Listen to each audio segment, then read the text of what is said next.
സംസ്ഥാന സർക്കാരിന്റെ ഡൽഹിയിലെ പ്രത്യേക പ്രതിനിധിയാണ് കെ.വി. തോമസ്. സർക്കാരിന്റെ ആവശ്യങ്ങൾ കേന്ദ്ര സർക്കാരിൽ നിന്നും നേടിയെടുക്കുവാൻ നിയോഗിക്കപ്പെട്ട വ്യക്തിയാണ് തോമസ് എന്നാണ് സർക്കാർ വെപ്പ്.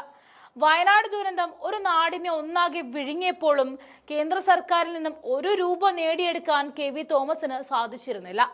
എന്നിട്ടും 11 ലക്ഷത്തിലേറെ രൂപ നൽകി കെ.വി. തോമസിനെ ഡൽഹിയിൽ തന്നെ വാഴിക്കുകയാണ് സംസ്ഥാന സർക്കാർ ചെയ്യുന്നത്.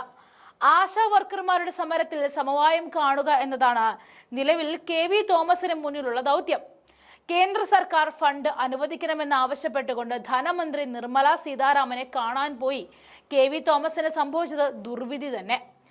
സംസ്ഥാന സർക്കാർ നൽകുന്ന തുകയും മറ്റ് ചെലവുകളും കുറിച്ച് നിർമ്മലയുടെ ചോദ്യത്തിന് മുന്നിൽ കെ.വി. തോമസിന് ഉത്തരം മുട്ടി. ഒടുവിൽ എളിഭ്യനായി മടങ്ങേണ്ടി വന്നു തോമസിന്.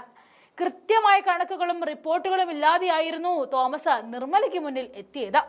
കേരളത്തിലെ മന്ത്രിമാരെ പോലെ കൃത്യമായ വരവ് ചെലവ് കണക്കുകൾ ഇല്ലാതെ പറ്റിക്കാമെന്നായിരിക്കാം പ്രത്യേക പ്രതിനിധി കരുതിയത്. ഒടുവിൽ സഹികെട്ട് കെ.വി. തോമസിനെ ഗറ്റ് ഔട്ട് അടിക്കേണ്ട അവസ്ഥയിലേക്കും നിർമ്മല എത്തി. തോമസിനെ പോലെ ഒരാളോട് അനാവശ്യമായ ചർച്ചയ്ക്കില്ല എന്ന് പറഞ്ഞ നിർമ്മല പിണറായി വിജയനെ നേരിട്ട് കാണണമെന്നും ആവശ്യപ്പെട്ടു കഴിഞ്ഞു.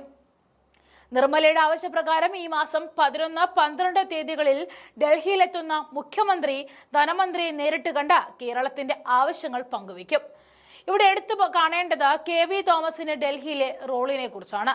എന്ത് ഗുണമാണ് ഈ കെ.വി. തോമസിനെ കൊണ്ട് കേരളത്തിനുള്ളതെന്ന് ചോദിച്ചാൽ മറുപടിയേ ഇല്ല. വയനാട് ദുരന്തത്തിൽ കേന്ദ്രത്തിൽ നിന്നും 10 പൈസ പോലും സഹായം മേടിച്ചെടുക്കാൻ സാധിക്കാത്ത ഒരു പ്രതിനിധി എന്തിനാണ് കേരളത്തിനെന്ന ചോദ്യവും അന്തരീക്ഷത്തിൽ നിന്നും ഉയർന്നു വരികയാണ്.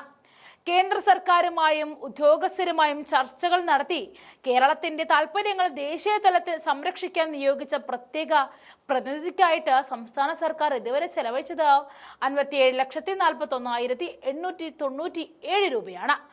ഇതിനു പുറമെ ഇപ്പോൾ ഇതാ യാത്രാഭത്യം ഉയർത്തി നൽകി സംസ്ഥാന സർക്കാർ കെ.വി. തോമസിനെ വീണ്ടും അരിയിട്ട് വാഴിക്കുകയാണ്.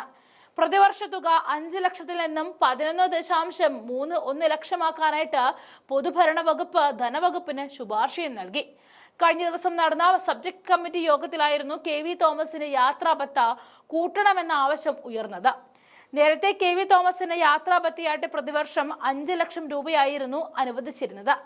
എന്നാൽ യാത്രാ ആവശ്യങ്ങൾക്ക് വേണ്ടി ചെലവാക്കുന്ന തുക 6.31 ലക്ഷമാക്കണമെന്നും അതുകൊണ്ട് യാത്രാഭത്ത കൂട്ടണമെന്നുമായിരുന്നു ആവശ്യം.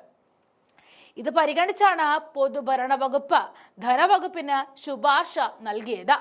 ഇത്രയും പണവും ആനുകൂല്യങ്ങളും നൽകി ഡൽഹിയിൽ കെ.വി. തോമസിനെ വാഴിക്കുന്നത് കൊണ്ട് 5 പൈസയുടെ ഗുണം സംസ്ഥാന സർക്കാരിന് ലഭിച്ചിട്ടില്ല എന്നതാണ് വാസ്തവം. എന്നിട്ടും എന്തിന് ഡൽഹിയിൽ സഹിക്കുന്നു എന്ന ചോദ്യം വീണ്ടും ശക്തമായി വരികയാണ്. കേന്ദ്ര സർക്കാർ കേരളത്തെ നിരന്തരം അവഗണിക്കുന്നതാണ് LDF വാദം. ഇതിന് ഒരു പരിഹാരമായിട്ടാണ് കോൺഗ്രസിൽ നിന്നും പുറത്താക്കിയ മുൻ മന്ത്രി കെ.വി. തോമസിനെ സർക്കാരിന്റെ ഡൽഹിയിലെ പ്രത്യേക പ്രതിനിധിയായിട്ട് നിയോഗിച്ചത്. കെ.വി. തോമസിന് ഓണറേറിയമായിട്ടും മറ്റ് ഇനങ്ങളുമായിട്ടും നൽകിയ പ്രതിഫലം 19.38 ലക്ഷം രൂപയാണ്.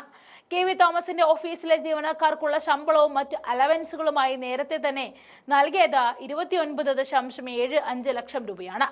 കെ.വി. തോമസിന്റെ വിമാനയാത്രയ്ക്കായിട്ട് 7,18,460 രൂപ ചെലവഴിച്ചപ്പോൾ ഇന്ധനത്തിനായിട്ട് 95,206 രൂപയും നൽകി. വാഹന ഇൻഷുറൻസ് ഇനത്തിൽ 13,431 രൂപയും ഓഫീസ് ചെലവുകൾക്കായിട്ട് 1000 രൂപയും നൽകിയിട്ടുണ്ട്.